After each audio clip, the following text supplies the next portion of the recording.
Good afternoon, Colton. Thanks for joining us. All right, for our Wednesday session, it's just the History 20s. As I mentioned on Friday, we're going to do a combination History 10, History 20 meeting, and that one's going to be more of a kind of a drop-in session where I want to help you with what you're working on in the class, whether that be looking through and doing a little research with you, or talking through discussing certain ideas, or shedding a little light on ideas, philosophies, historical events. That's what I want that session to be more about. And whereas the Wednesday session is probably a little bit more directed towards specific History 20 concept in a unit that we're on right now. So before I start, are there any questions? Are there any questions right off the bat before I get to the things that I'm going to talk about today?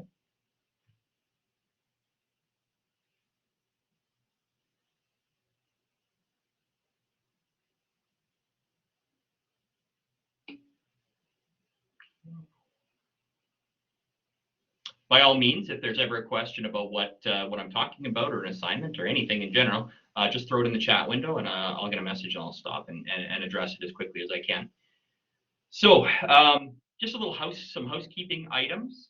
Obviously, the people that are here saw the email I sent regarding the live session timetable moving forward. So that schedule will be consistent. So hopefully people don't have to guess anymore about what time and what days these sessions are on. And if we need to add more at certain points, that's perfectly acceptable as well. But we'll stick with the Wednesdays and Fridays, Wednesdays afternoon, Fridays in the morning. Hopefully gives people a chance to attend at least one of them every week. All the sessions are recorded, and I will post the recordings inside the appropriate unit or section for the course as we move forward. So if you happen to miss one, no big deal. Just try to find the recording. Check the announcements. I will be trying to post, updates, reviews, things like that in the answer questions that students have had in email in the announcements area. So good place to start off every day. And I believe my home link goes to the announcements page. So it's probably where most people start out anyway. Some notes about assignments. We haven't had, I tried to back the due dates up just a little bit because I'm your third teacher in this course. And I know it's been quite turbulent, definitely for me, and I'm sure for you as well. A lot of change in the usual chaos of getting back to school in the fall, and I understand that. But hopefully we're past the worst of that, and we can really hit the ground running this week and next week, and cover a lot of ground. So pay attention to the due dates on the calendars, and again, that's for your benefit as well as mine. We don't need people being super stressed out as the weather turns and the sun disappears and the quad quarter comes to an end, and you got too much work to do. So take responsibility for your learning. You're old enough to do it, and it's an expectation, and I know you can. I'm confident in your ability to do that, and make sure that you're doing what you need to do, probably an hour and a half to 2 hours every day to do a really good job on this stuff. I mean, some people can do it in less, and that's great, but just think of it this way. If you were going to a physical school, and some of you are part-time in physical school, you would be in your class, in your non-semester, but your quartered classes, 2 hours every day.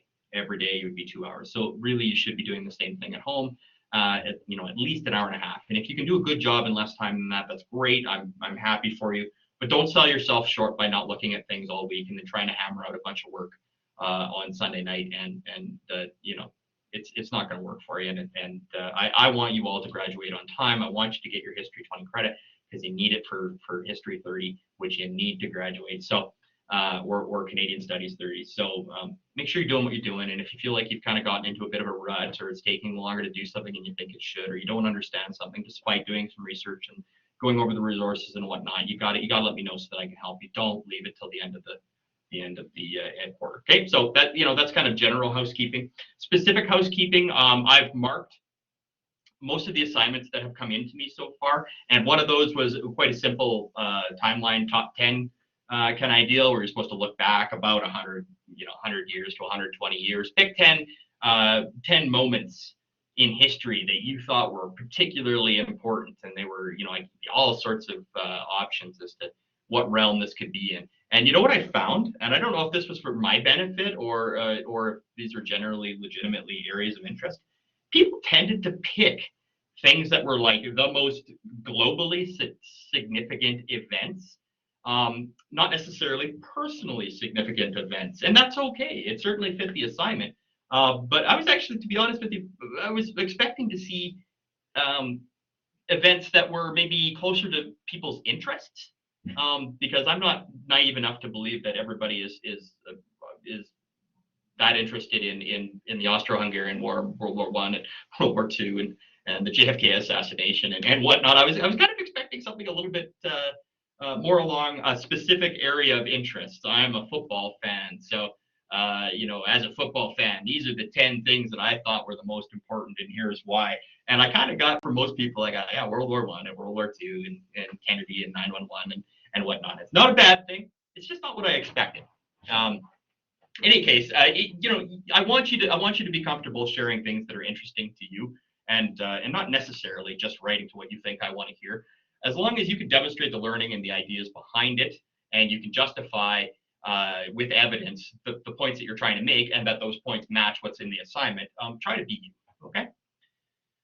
One other thing I wanted to mention that I also mentioned to the History 10 students is, by this point in your academic career, there's an expectation in humanities courses that you are, that you're able to clearly communicate in presentations, in discussions, and in writing. And I think in writing is the one that really, the majority of students struggle with. The level of writing proficiency is going to be all across the board. It always is.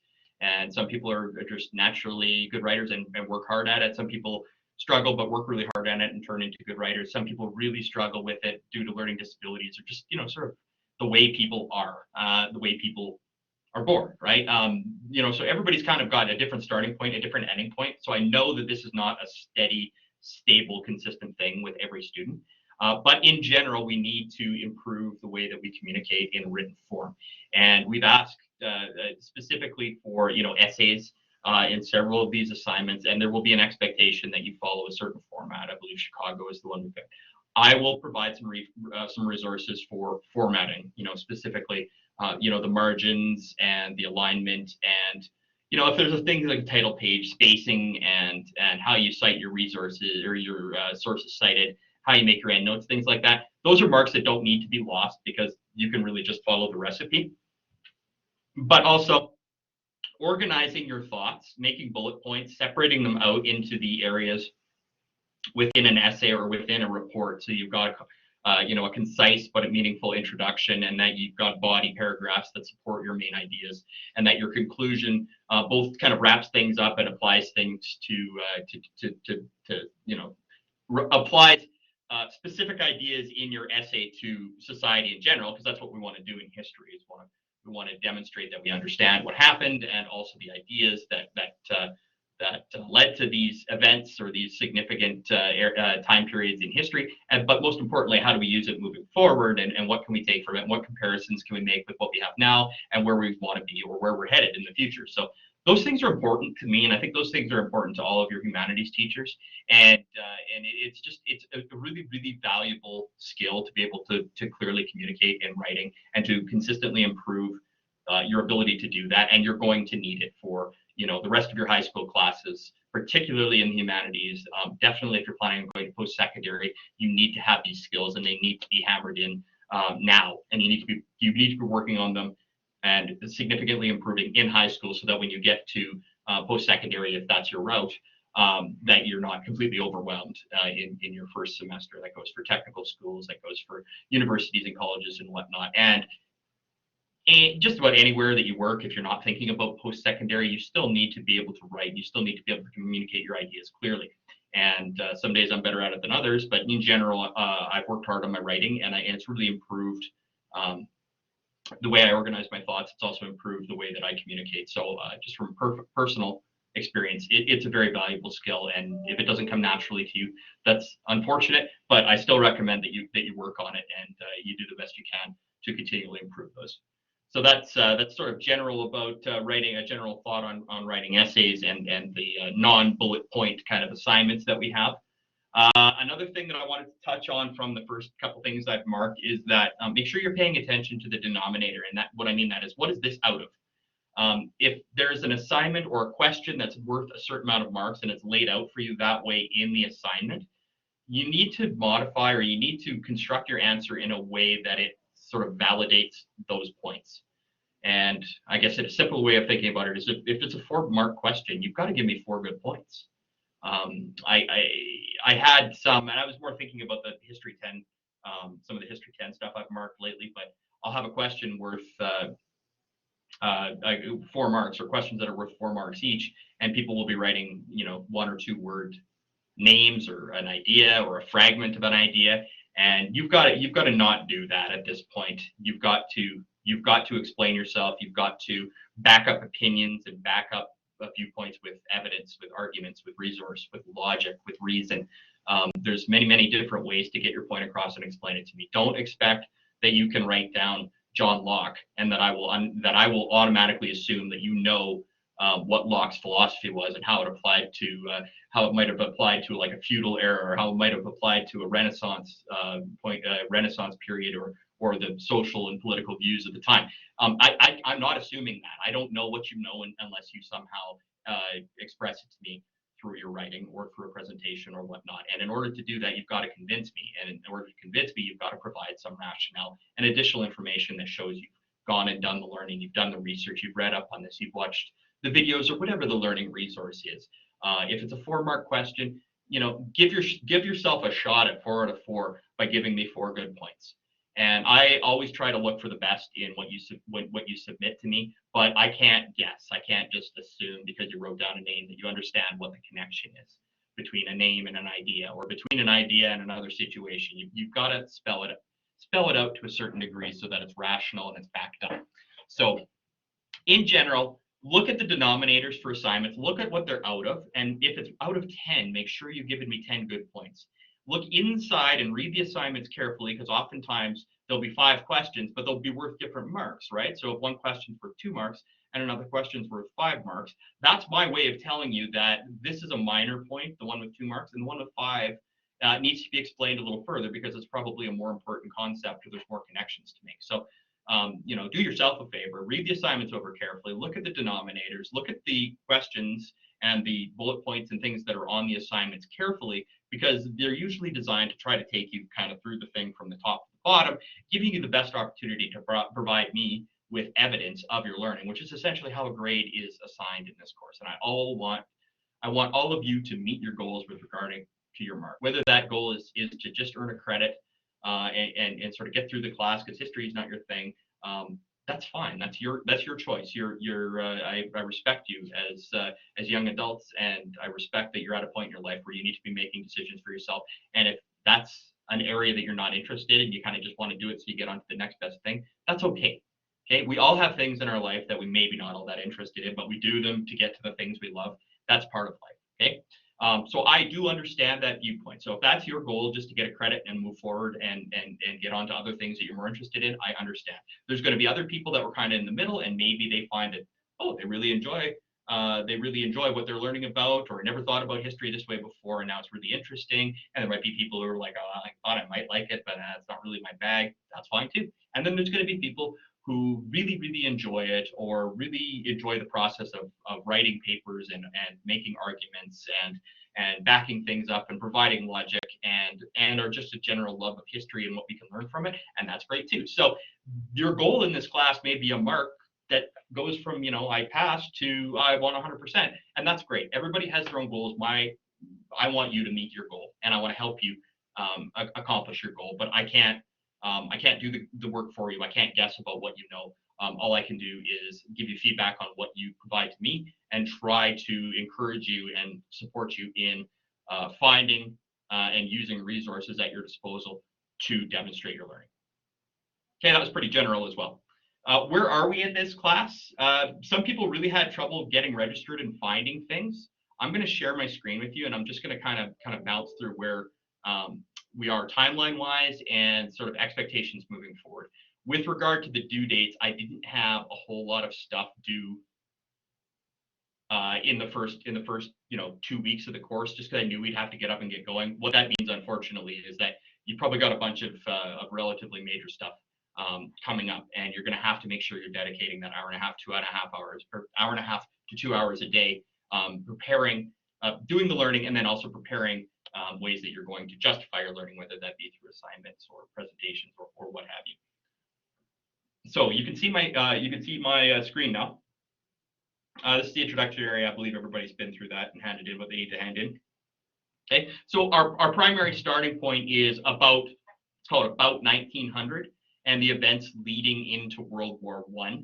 And then the first section's all about like the main ideas, MAIN, right? So we're talking about militarism, we're talking about alliances, we're talking about imperialism and the idea of colonialism and spreading a nation's reach to areas that they can exploit for natural resources or trade or whatnot. And the N is nationalism, intense pride in a specific nation, and that pride overrides common sense sometimes. But those are the main ideas behind World War I, and it was just a handy little acronym to help students remember that essentially a lot of bad decisions, a lot of poor decisions were made in the years leading up to World War I, and at the end of the day, it really set a global stage. It was supposed to be the war to end all wars, and really, it was just another major conflict. Except this time, we're talking millions and millions and millions, 20 million people killed in World War I, which was so much more significant loss of life than there had been previously in Western conflict. So in 1.0, it's leading up to the war. 1.1 is a bit more specific to World War I and what was actually happening. And then we've got towards the end of the war, what's the political environment, what's happening with each of these nations and their alliance, and then what happened after the war, and essentially what happened after the war very directly led into why World War II occurred in the late 30s. It didn't just start in 1939. I mean, really, the foundation for the Second World War was laid in the years directly following the World War I and the Treaty of Versailles. So I think it's a really interesting period of time. Nobody in my recollection in my family was involved in World War I. However, my grandfather, who's no longer with us, was in World War II and did have stories and experiences to share with me before he died about World War II. So I do have some sort of personal understanding of, at least from a soldier's perspective, parts of World War II, but I've got nothing except for what I've read and maybe what I've seen on TV and the movies and read in books regarding World War I. And obviously, there's nobody left from World War I that's still alive. It ended in 1918, I believe. And so, even somebody born on the last day of the war would be 103 years old. So certainly none of the soldiers are left, and we're running out of soldiers and people that experienced combat in World War II as well. I mean, a lot of the soldiers that were in World War II would be in their early to late 90s at this point. So we still have some, and we're trying to collect stories and information and video and audio and whatnot, and storing that. There's a big national movement in Canada certainly to do that, and all around the world, to make sure that we have carefully documented and created both a written and an oral history of the experiences of real people that were in World War II, so that we don't lose that, and we always have the information, we always have that history, and we can make sure that we learn from it. And we probably don't have as much of that in World War I. So that's just my personal experience. So you're a lot younger than I am. You may have a great grandfather that was in World War II, possibly a grandfather, possibly even more than a great grandfather with regard to the generation. But it's not something that you probably have a whole lot of personal experience with, and it's getting further so, as conflicts go. So I think it's an interesting period of time. Sometimes I just kind of shake my head at how these things occur and how many, how stubborn large groups of people in governments and short-sighted, how many huge mistakes they can make as a large group of seemingly intelligent people, to cause the deaths of millions and millions and millions of people for essentially not much of a gain. It baffles my mind sometimes. I accept conflict. Conflict's a part of life, but in general, dealing with that conflict and your ability to deal with a conflict intelligently, logically, and with compassion is what I consider sort of a hallmark of a good human being. And to make a short point, it's people are smart, or sorry, a person is smart. People are incredibly dumb. You know, like a person has morality, a person can think, a person can logically analyze a situation and make a decision. But for some reason, when you put a whole bunch of smart people in a room, not so smart decisions come out sometimes. And I know that's anecdotal.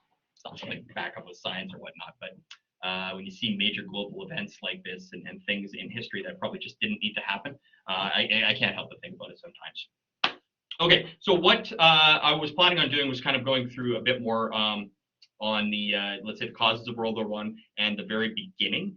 And some of you may be a bit past that in the learning, but in general, I want these Wednesday sessions to kind of follow the content. And I don't want to just reread it out or rewatch the videos or anything, but maybe add a little piece here and there, answer a few questions along the way, and hopefully that will help some of us. That's what I intended to do today. We're about 20 minutes into the session. Is that something that the people that are specifically in the group right now okay with?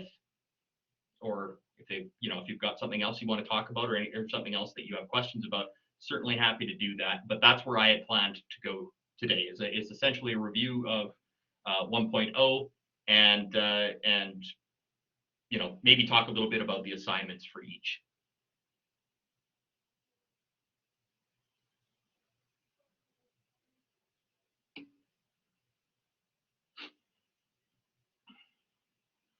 Some thoughts in the chat window. Seems to be that that's okay. All right, so I'm just going to go to the assignments first, okay, just so that there's no question about what we're doing here. And if any of the links to PowerPoints, to documents, to websites aren't working, please send me an email right away so that I can try to fix those up. I already talked about main, but I'm just going down to the kind of very end of this one. This final analysis here, 1.0.5, is kind of like the big one in this particular unit. So I just want there's micro assignments, there's some quizzes, there's that timeline assignment, but this is the big one. And again, this comes down to that whole, check the denominator, check what it's worth, check what sort of detail you need to go in, check what the format is and how much scaffolding you have for building your assignment, and make sure that you match your effort and your product with what's expected, because this is the biggest, this is a really big assignment with regard to your grade in this particular unit. So I want to make sure that you do it well, right? If you blow up a 5-mark quiz, it's not going to impact you all that much. But if you blow the paper that's worth 80% of the unit mark, that's a significant hit to your final grade. Okay, so I mean, just exercise good judgment when it comes to looking at the assignments, reading them over carefully, and understanding how am I going to use this assignment to demonstrate to Mr. Dunbar that I understand and that I can apply the knowledge that I have gained, and that somehow I have improved my understanding of history, the events, the viewpoints, philosophies that contributed to that, and also how we can take that information in and apply it to current and future situations. I mean, that's essentially what we're trying to do with any history course. So that's the big one, and I just wanted to point at that first off and say, make sure that you read that over carefully and that you're prepared to kind of follow the structure and ask questions if you have them. I already had one person ask me, is this supposed to be in bullet point form and whatnot? And no, clearly it's not. I think that person had mixed it up with an assignment a little higher. This one, there's something up here where I ask for, bullet points, and that's fine. And in general, there will be assignments where I just ask you for bullet points, and I don't want a big formal essay. But for some of the larger assessments, it's going to be an essay. It's going to be a presentation of some sort of production. And as you can tell by the way that this is structured, and if you just read it, it is definitely supposed to be a 1 to 2 page essay, properly formatted, and it's laid out what we expect in each section. Your introduction should, at minimum, include this. Body, at minimum, include these. Conclusion, at minimum, include this. And obviously, you want to do your best to present what you know in a clear, concise, logical, well-reasoned, well-researched, and evidenced manner. And from what I've seen so far, even from the first couple assignments, so a lot of people are already well on the right path to getting an excellent mark in this class. But more importantly, learning a little bit about history and motivations of people and societies. Okay, so in general, if we're talking about the causes of World War I, we talked about those 4 big ideas, sometimes a 5th big idea. So and main, right? Militarism, okay, alliances, imperialism, nationalism, and then sometimes people throw A on the back, NANA, for the assassination, which people point at as the cause of World War I, but it wasn't necessarily the cause. It was just the thing it was the match that lit the gas on fire. It was essentially the assassination of Archduke Ferdinand. That's what it was. It wasn't necessarily the cause. It was just the straw that broke the camel's back. So I'm just going to flick through this really quickly. Again, I don't want to go through all of this stuff in detail. Again, that's you've got the resources and this is intended to be a relatively self-directed class. But if I can add an anecdote, or if you have a question when you see a slide, throw it up there. Okay, so Austro-Hungary, we know where this is because the countries of Austria and Hungary still exist. So even if you don't know where it is, look at a map and you'll see they were they call it, it was an empire, but essentially very, very closely allied, really thought of as one sort of entity, Austro-Hungarian, and this was basically the leader. Okay, there was a family of Habsburgs. By the way, interesting reading on the Habsburgs. The inbreeding in their line is legendary, even in historical circles. So look at Google the Habsburg chin and do a little bit of reading about the inbreeding in the noble families within the Habsburg line. It's very interesting reading.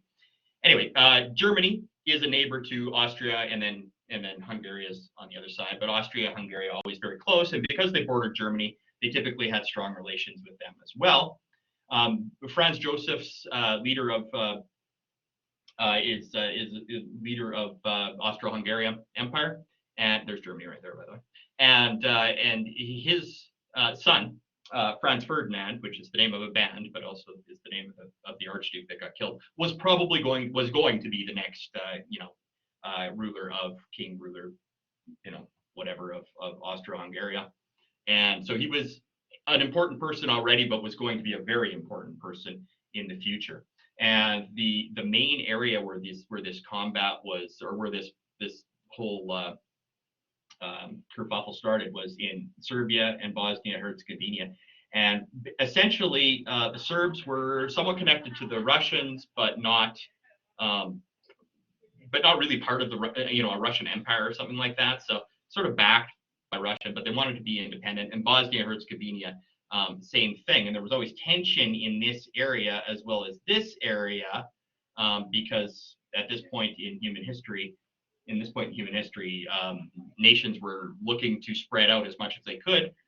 The further you can reach up is colonialism, right? The further you can reach, the more you can exploit local territories for military power, for for natural resources, for things that can supply your people with money, military might, and people. So nations wanted to spread out, and that's the imperialism, the often colonialism. You look at how European nations so brutally colonized North America and South America and Africa. Really, they had their fingers into everything, and that was what imperialism was for. Is you take over other places so that you can exploit them and add them to your empire, right? So a heavy industrial area, that is important, because we're now at a point where we're in an industrial revolution, and machines are being used a lot, and there's lots of advances in weaponry, like cannons and gunpowder and guns and whatnot. They've been around for a long time, but now with the industrial revolution and lots of machines being built and steam powered stuff and whatnot, the weapons were getting like way more frightening than they had ever been at any point in the past. Okay, so nationalism, we've got the MAIN out of order here, but just the Coles Notes version, nationalism, belief in your country first and foremost. And there's different degrees of nationalism, but it can get fanatical where you just believe like, you get into, I know you've heard about, white supremacists and Hitler and whatnot, where the belief in one particular nation or race or color or creed being far superior to others is really just an extreme form of nationalism. So at this point in history, people tend to be very, very proud of their country, and sometimes to a point where they consider no other viewpoints at all. So here's Serbia, and here's Bosnia-Herzegovina. This is where the main conflict started. Okay. So these were people that are, they're close to Russia, but they're also kind of on the border of Austria and Hungary and what we would consider Western Europe, whereas Russia would be Eastern Europe, and kind of Russia's kind of Asia and Europe. I think the Ural Mountains separate it, but what we would consider Eastern Europe and Western Europe. So it's kind of caught in the middle there. And Serbia had been resisting Austro-Hungary and trying to resist advances from Bosnia-Herzegovina, etc. And nationalism, remember, nationalism is very strong in all of these countries at this point. So no one's backing down. The general feeling is, wherever you were, we're Serbian, and nobody's taking ground from Serbia. We're proud, and we're this nation. We're going to continue to be our own nation and whatnot.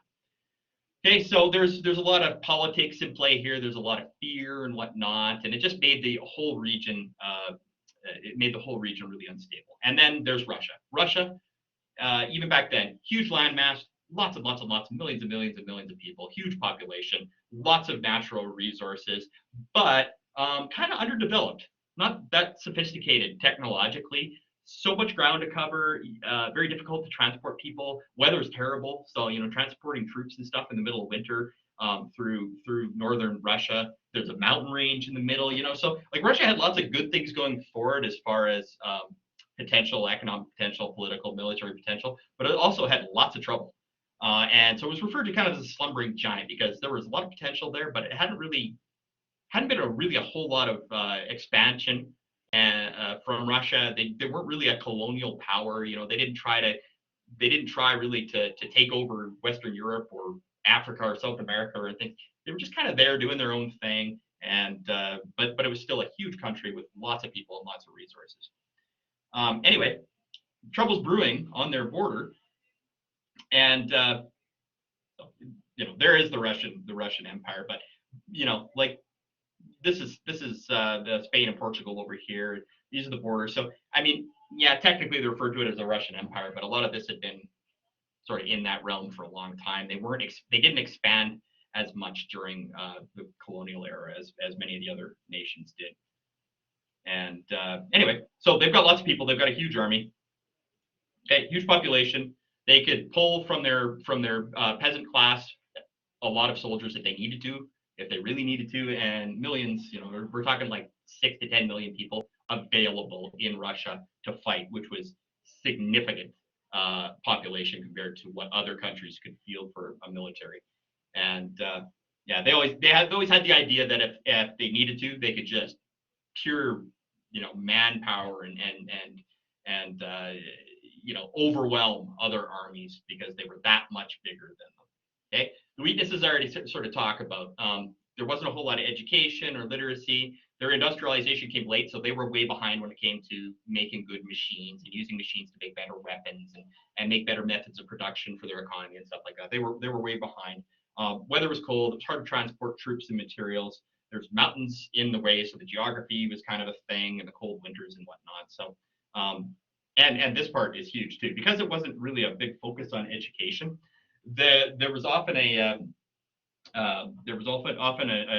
tendency to promote people based on where they were socially, who they were born to, that sort of favoritist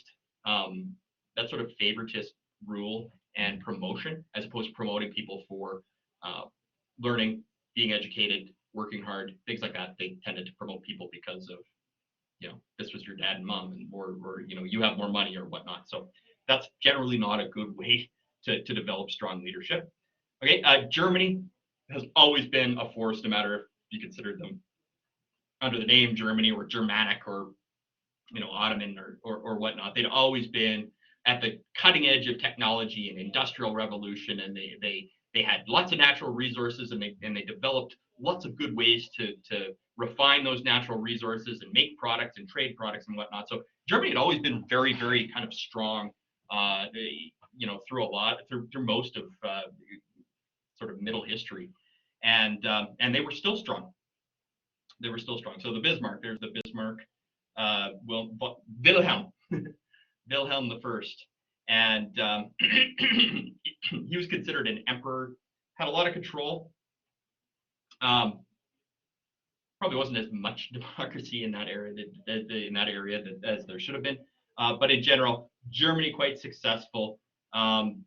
They had fought wars. They had proven that their military is very strong, and they had made some gains and had considerable control in Western Europe, and wanted to maintain that. So instead of fighting all the time, the idea of forming alliances really began to take hold during this period.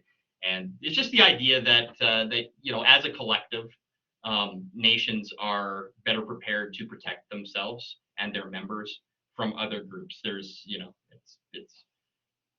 there's a bully in the schoolyard, and you're getting wailed on every day. Your best bet is to make friends with 3 bigger people that can protect you from the bully. And then sometimes the bully bullies up and gets an alliance going there too. But ideally, the idea is the same. Okay, there's strength in numbers, and so if large nations get together and form alliances, there's less likely to be war, not more likely to be war, as long as people don't make incredibly stupid decisions. So that's the last slide there. I think so. Okay, so basically Germany was very strong, wanted to remain strong. France had been in constant battles with Britain for hundreds of years, a lot of naval battles, and they won their share, they lost their share, but there'd been a lot of fighting in France, and it had shrunk down significantly since it's sort of prior control in Western Europe, and they had implemented several very forward-thinking social policies. The French Revolution essentially led to democracy, the modern concept of democracy that all democratic nations use now, and that caused a lot of instability though at the time. And then Napoleon tried to basically take over all of Europe and had no chance, but he didn't know that. He did well. Napoleon did very well, but ultimately Waterloo was his undoing, as well as some other poorly picked battles, poorly timed battles, put it that way. So they've been beaten up a little bit. They had natural resources, but not nearly as many as Germany. Their population was in decline, and they weren't as technologically advanced as Germany. So they were still a power. They were still had a big population. They still controlled a lot of area, but certainly at the time, probably not as powerful as Germany, and that scared them. Okay, that scared them big time. Okay, colonial power. This is the eye. This is the imperialism. Just look at Africa. Look at the areas controlled in Africa: British, French, German, Portuguese, Italian, Belgium, Spanish, and then independent. There's not a whole lot of independent there. Africa was essentially colonized and completely exploited for natural resources by the superpowers and the European superpowers. And don't forget that the U.S. had a big say in this too. And Canada was not completely innocent in all of this.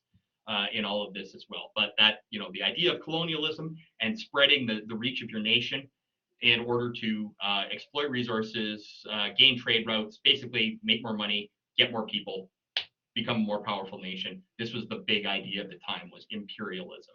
Okay, so everywhere, and this is Africa, but I mean, in the Caribbean, like Bermuda and Bahamas and Falkland Islands and things like that.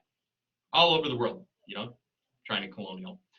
Great Britain, pretty strong at that point, definitely the strongest navy in the world, basically always had the strongest navy in the world, and they spread. I mean, for such essentially a small island nation, the amount of territory that they controlled all over the world was impressive and significant. So they had large chunks of Africa. Look at all of areas that we know that we are part of Commonwealth nations. We're our own countries, but we're still part of the Commonwealth. Like Australia. You see India was well represented, and Canada up there, as well as a little chunk down in South America. I don't know what that is. Is that Belize? I think Belize. Probably know that. Anyway, Britain doing pretty well. Huge navy, spreading all over the place, and Brits versus Americans. This was well before. This is the American War for Independence. We're talking like 1770s, right? 1750s, 60s, 70s. It ultimately 1776 Declaration of Independence. So don't forget that wounded the imperialistic colonial efforts of certainly of Britain at the time. Okay, and that was a big loss.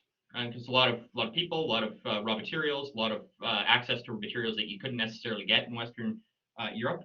So, okay, so the USA is on its own, and things that were formerly part of a shipping route to Britain had for the last, what would that be, 150 years. We're no longer being exploited by Britain. The U.S. was building its own economy and was using all those formerly kind of exploited resources to become a very, very powerful nation in a very short period of time. So you got this worry over in North America now that America is really has established themselves as a military leader, as a technological leader, as a sort of like the Germany of North America. And so that was another pressure in a global sense. I mentioned Britain's navy, the most powerful navy in the world, had won it so many military battles over the years, and basically been a main contributor to Britain being a superpower at the time. So they were very concerned about instability in Europe, particularly near to the Austro-Hungarian Empire, Germany being so strong. France was again wounded, but France was very concerned as well, being bordered by Germany, and there's all these political tensions and countries reaching out for resources via colonialism and imperialism. Sorry, I'm just trying to advance my slide here. Oh, that's the last one. And this set the groundwork. This is basically laying the groundwork for World War I. Okay, so there's a lot of economic instability. Some nations very, very, very, very rich. Some nations very, very poor. Some nations were rich and are now becoming poor. A lot of very well established powers that are starting to shrink a little bit, like Britain, had been the most powerful navy in the world for such a long time, and they still were, but Germany was catching up. The U.S. was building a strong navy. The U.S. wasn't a sort of a territorial concern because they weren't about to go and take over Great Britain, but still, in an age where people traveled more and they called themselves discoverers, they weren't discoverers. I mean, the land was already there and populated. But in any point, there was more of a global influence now because trade routes had been so well established, and people could cross all the major ocean passageways and whatnot.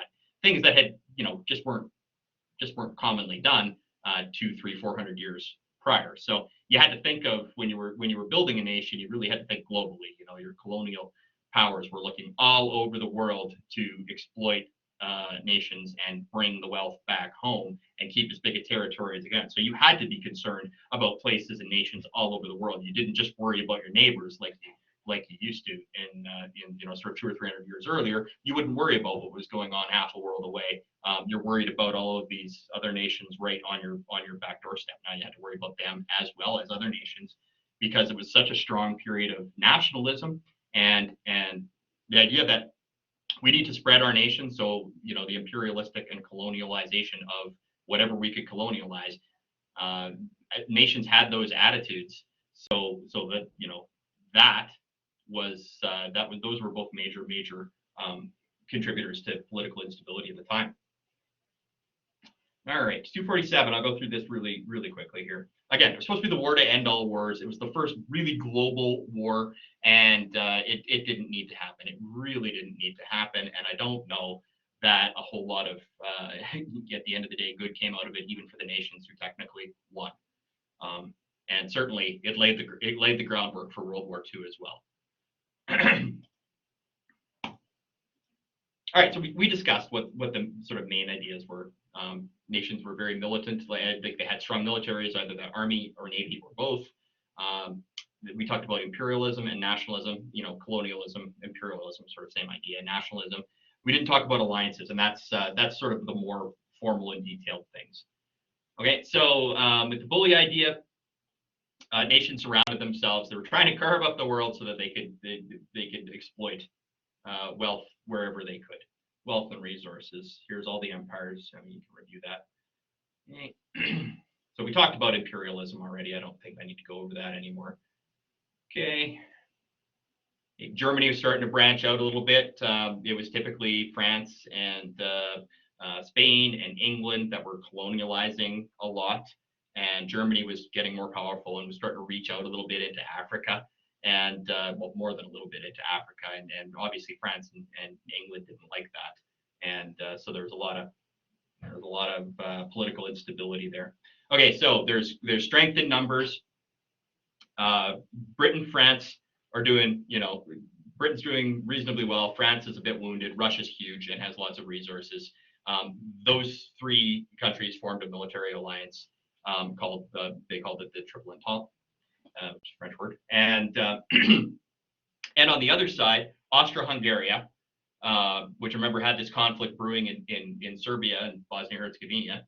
Austria-Hungary, Germany, its neighbor and longtime sort of friend and trading partner, and Italy, which kind of came out of nowhere, formed a triple alliance. So there's really 3-on-3, right? It's a little 3-on-3 basketball action, but the idea was, you had teams of nations, all of which were powerful and had access to resources and whatnot, against another three. Germany, Italy, and Austro-Hungary were all neighbors. They were all very close. So they had a bit of an advantage in that they had landlocked, they weren't landlocked, but they had borders. They shared borders. And whereas Britain and France obviously are separated by the English Channel, but they're still next to each other.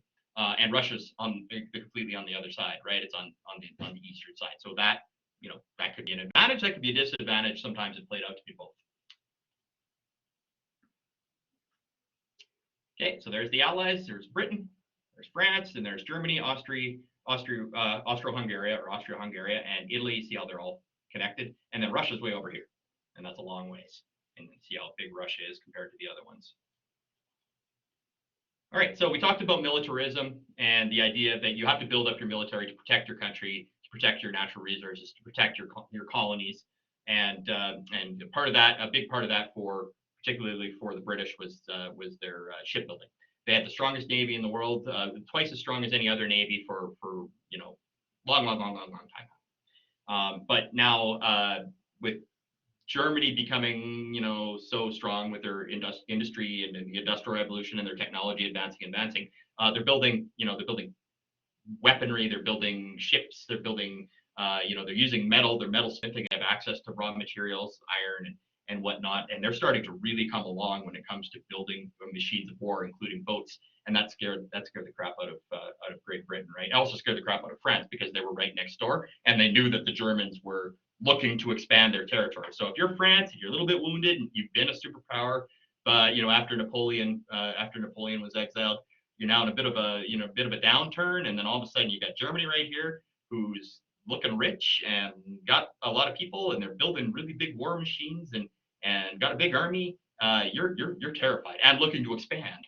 You're terrified at this point. So France was very eager, I'm sure, to join the Triple Alliance. So there's the HMS Dreadnought. These are big, more modern-looking ships. I mean, I'm sure if you've seen Master and Commander, I mean, those were the ships of the 1700s, right? The big sails, they almost look like pirate ships. Now these are starting to look like battleship destroyers, right?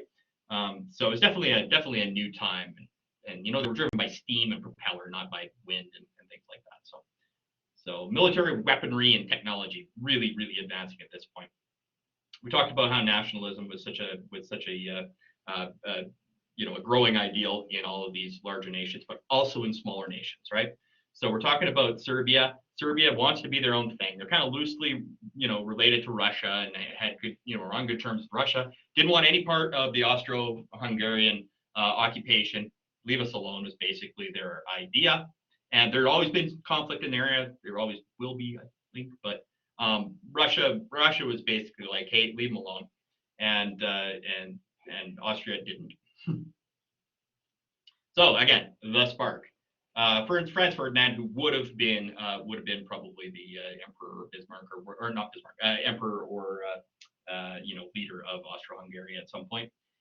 They were assassinated, and they were intentionally killed not by a person, but by a group called the Black Hand, which was a Bosnia-Herzegovinian organization bent on destabilizing relations in the area. I mean, obviously one person did pull the trigger, but it was really like a terrorist cell that had Franz Ferdinand assassinated. That didn't start the war.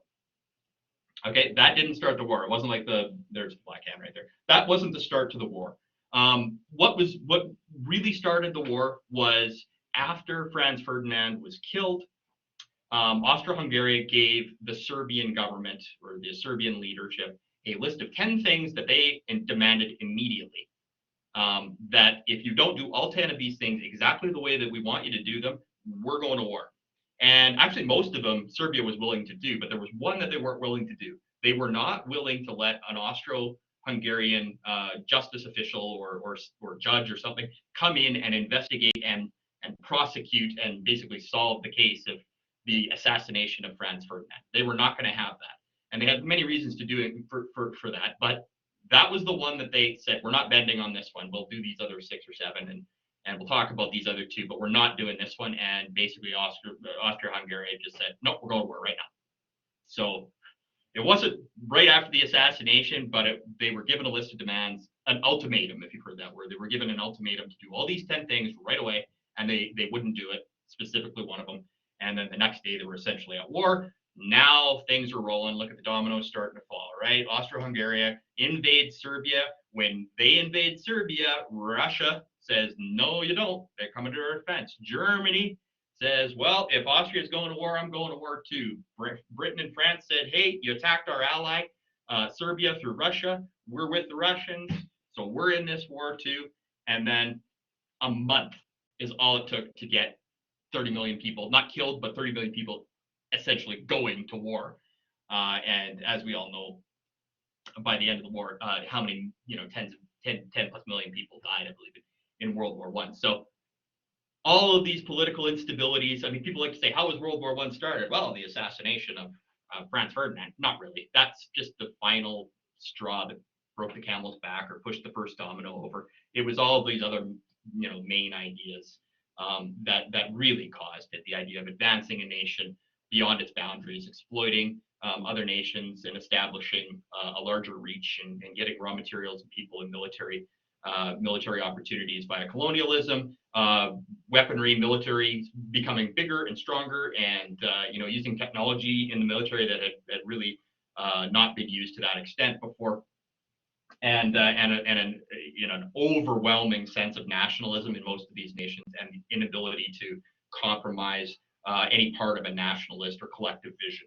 Those were the things that really caused the war, and fear caused a lot of it.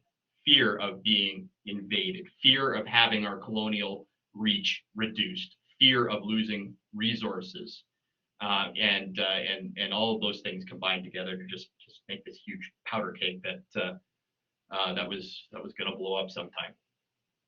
So yeah, I actually talked about that a little longer than I had intended to. But is there anything that I said that you think that you disagree with? I mean, again, these are my interpretation of events and resources and the readings I've done. Are there any questions? Are there any dissenting opinions? Are there anything that you'd like to add? By all means, let me know. Nobody typed anything in the chat room, so I've either put everybody to sleep or this more or less lines up with what you've read or watched or heard.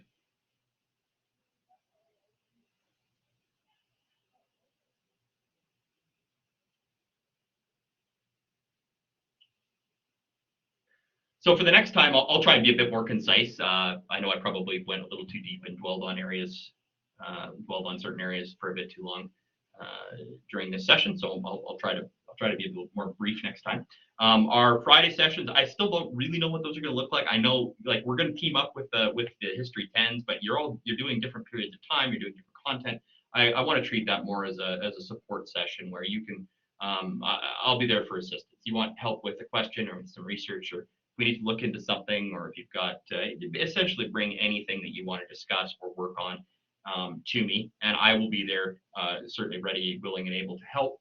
And if that that takes 10 minutes, that's fine. If that takes an hour, that's fine as well. But I'll try to give students the lead on that so that you can get the most value out of it. And we'll leave the more content specific reviews and things like that to the Wednesday sessions where it's just us. So does anybody have any questions or concerns? If not, I'll send you on your merry way, but I'll wait a bit here. Wait time's never been my specialty.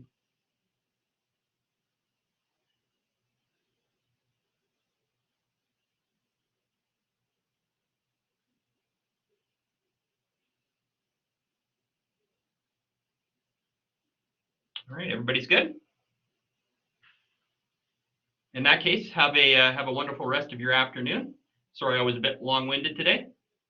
And I'll catch up with you on Friday. Any questions or concerns, feel free to send me an email. Take care.